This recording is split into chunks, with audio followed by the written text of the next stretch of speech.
Sir सैलाब क्या कुछ हमें बता के गया और आगे क्या बताने जा रहा है? कितनी किल्लत होने जा रही है आगे आने वाले महीनों में ग़िज़ाई अजनास की, और उसके बाद महंगाई कहाँ जाने वाली है? देखें, मैं तो आपसे यही कहूँगा, आपने मदू करते हैं, आपका शुक्रिया। और मैं यही कहूँगा कि ज़िंदगी से बड़ी सजा ही नहीं, और क्या जुर्म है पता ही नहीं। वाह। और दूसरी बात ये कहूँ कि हमें उन ज़ख़ीरा अंदोज़ों को जो गंदम का ज़ख़ीरा करके बैठे हैं, फुल और मिल वालों ने अपनी हद दर्मी चलाई हुई है, कोई रिट नहीं है। और हम यही कहेंगे आपसे कि चाहे सोने के फ्रेम में जड़ लो, आईना झूठ बोलता ही नहीं। अब कोई भी देखें, डी रेगुलेट किया गया, क्लाइमेट चेंज थे, और उसके हिसाब से प्रोक्योरमेंट हो जाती तो ये फैसला अच्छा होता, बर वक्त फैसला हो जाता।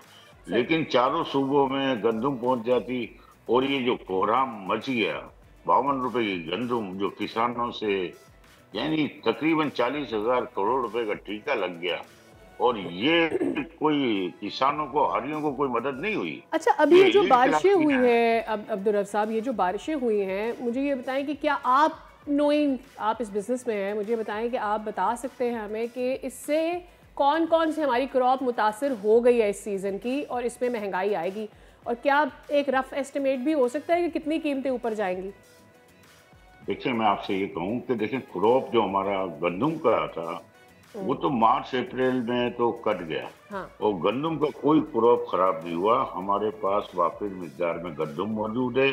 मसनूई बहरान पैदा किया जा रहा है, सैलाब के बहाने किए जा रहे हैं। अच्छा। अगर यही हमारी हुकूमत खुद अपने कंट्रोल में लेती तो ये जो मराठी याफ्ता तबका, जिसने चीनी में भी कोहराम मचाया कि 100 रुपए की चीज आज 200 रुपए पहुंच रही है, और यही आटा 50-52 रुपए का किलो का था, 100 रुपए हुआ, आज 85 रुपए एक दिन में हो गए, 15 रुपए कम भी हुए हैं।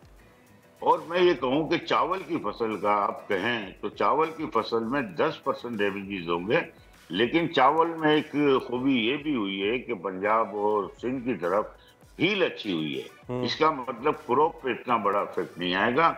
और मैं बर वक्त मैं ये कहूँगा कि ये कुदरत की तरफ से कपास में हमारा 40% नुकसान हुआ है, जो बह गई हमारी फसलें। और आप ये कहें कि जो किसानों के बाद गंदम भी हुआ करती थी, मन 2 मन, वो उनको भारी नुकसान हुआ है कि वो अपने घर के लिए रखते थे, लेकिन उनकी भी गंदम बह गई।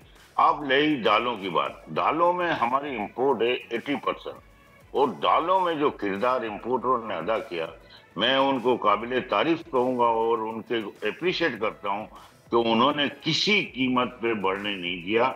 और सैलाब की जो, अगर हम बहाना बना के उसको तेजी करते, ऐसा भी नहीं हुआ। दालों वालों को मैं अप्रिशिएट करूंगा।